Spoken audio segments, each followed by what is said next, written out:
का बहुत बहुत स्वागत सम्मान करते हैं। साथियों, हमारी बड़ी संख्या में हमारी बहनें इधर पहुंची हैं। साथियों, हमारी बहनें भारी संख्या में इधर पहुंची हैं। मैं अभी अपनी सभी बहनों का माननीय बहन कुमारी मायावती जी राष्ट्रीय बहुजन समाज पार्टी की तरफ से सभी बहनों का हार्दिक स्वागत सम्मान करता हूँ और मैं उनसे अनुरोध करता हूँ कि सभी बहनें, माता और भाई जो हमारे बहुत ही पुराने सम्मानित साथी हैं, उनका भी उनका लक्ष्मी सिंह जी का, राहुल जी और अनुज भाटी जी जो हमारे बहुत ही सम्मानित साथी पूरी टीम के साथ पहुंचे हैं।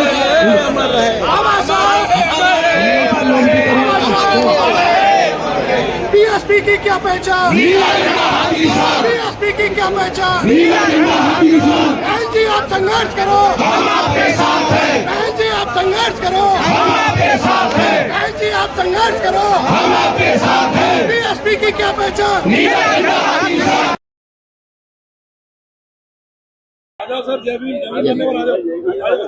अभी कल परसों जो समाजवादी पार्टी के राज्यसभा सांसद है सुमन जी, उनके घर के बाहर भी जमकर विरोध किया गया, आप क्या कहना चाहेंगे?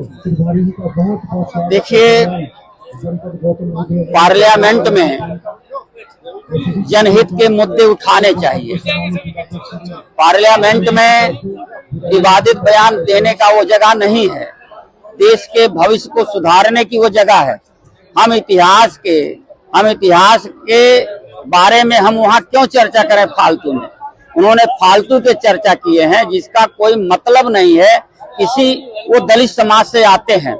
दलित समाज के ऊपर मथुरा के अंदर दो बहनों को उनकी शादी रोक दी गई, शादी टूट गई, उस मुद्दे के उठाते। वहीं उनके घर के बगल में हाथरस जिला है।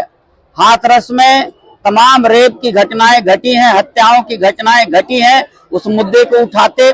पूरे देश में चाहे प्रयागराज हो, चाहे जौनपुर हो, चाहे आजमगढ़ हो, चाहे बलिया हो, चाहे गोरखपुर हो, चाहे बस्ती हो, चाहे फैजाबाद, अयोध्या हो, तमाम जगहों पर दलितों के ऊपर बड़े पैमाने पर अत्याचार हो रहे हैं। अगर रामजी लाल सुमन दलित के नेता होते तो दलितों के मुद्दे वहां पे उठाते। उन्होंने तो ऐसे विषय को उठाया है जिससे दलित से कोई संबंध होता ही नहीं है। और वो दलित के जरूर हैं, दलित समाज में पैदा जरूर हुए हैं, लेकिन वो दलितों के हित की बात को आज तक पार्लियामेंट में उठाया नहीं है। और रही समाजवादी पार्टी की, समाजवादी पार्टी ने बहन कुमारी मायावती जी ने पार्लियामेंट में SC ST के प्रमोशन के, आरक्षण के बिल को पास कराया राज्यसभा में। लोकसभा में जब वो बिल जाता है तो यही समाजवादी पार्टी के सांसद ने बिल को फाड़ने का काम किया था। तो समाजवादी पार्टी कभी भी अम्बेडकरवादी नहीं हो सकती। समाजवादी पार्टी कभी भी दलितों का हितैषी नहीं हो सकती। अगर कोई इस देश में बहुजन समाज के हित की बात करती हैं तो हमारी नेता आदरणीय बहन कुमारी मायावती जी हैं। वही अकेले हैं जो बहुजन समाज और देश की बात करती है। बीजेपी कह रही है कि हमने महंगाई कम करी है, रोजगार दे रहे हैं, आने वाले समय में और भी रोजगार देंगे। पश्चिम बंगाल में जगह जगह पर हिंसा हो रही है, क्या कहना है? उन्होंने एक साल में 2 करोड़ नौकरी देने का काम किया था, लेकिन उन्होंने 11 साल के अंदर लगभग 20 करोड़ नौकरी खत्म किया है। उन्होंने नौकरी देने का काम किया ही नहीं है। चाहे उत्तर प्रदेश की सरकार हो, चाहे केंद्र की सरकार हो, किसी भी विभाग में कोई नौकरी, कोई भर्ती नहीं हुआ। नौकरी देने का काम अगर किसी ने किया तो आदरणीय बहन कुमारी मायावती जी ने किया था। 1 लाख की भर्ती किया था। हर विभागों में वांट निकाल करके उसमें तमाम बेरोजगार नौजवानों को नौकरी देने का काम बहन कुमारी मायावती जी ने किया था और किसी सरकार ने नहीं किया। वक्फ बिल संशोधन पास हो गया है, आप इसको लेकर क्या कहते हैं? वक्फ बिल संशोधन जो मुस्लिम समाज से संबंधित है, उस बोर्ड में गैर मुस्लिम का प्रवेश अनावश्यक है। गैर मुस्लिम का प्रवेश नहीं होना चाहिए। ऐसे में हमारी नेता ने ट्यूब जारी कर दिया।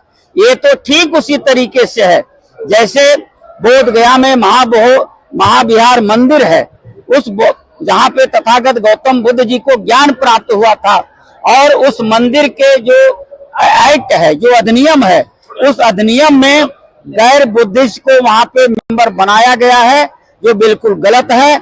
आदरणीय बहन कुमारी मायावती जी ने प्रेस नोट के माध्यम से और प्रेस को अपना संबोधन दे करके इन दोनों को गलत साबित किया है, गलत बताने का काम किया है।